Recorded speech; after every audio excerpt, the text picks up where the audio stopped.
Құрметті командам, бүгін мен сіздерге Кара Клуб компаниясының кабинетке, яғни жеке кабинетке кіріп, қалай отчетты қалай қараймыз, структураны қалай қараймыз, соны көрсететін боламын. Жеке кабинеттеріңізге кіресіздер, логин мысалы қараңыздар. Войти деп басасыздар, клубный номер деген логиндарыңыз, парольдарыңыз теріп кірдіңіздер, иә. Кіргеннен кейін сіздің бұл жеке кабинетіңіз, фамилияңыз шығып тұрады. Міне, үстінен фамилияңыздың шығып тұрған жерден үстінен басыңыздар. Личный кабинет деп тұр, міне. Сіздің жеке кабинетіңіз осы. Сосын міне, личный кабинетке кірдіңіз.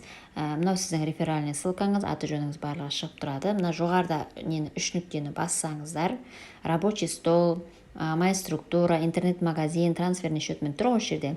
Сол моя структураға кіресіздер.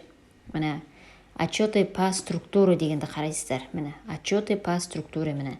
Сол жерде сіздердің барлық артыңызда тіркелген адамның список барлығы шығады. Қанша балл жасағандығы барлығы шығып тұрады, міне. Осылай қарайсыздар. Структураңызды осылай қарайсыз. Мына жерде 1-2 деп тұрған, кімнің артына кім тіркелгені көрініп тұр, міне. Бірінің артына бірі тіркелгені көрініп тұрады, иә.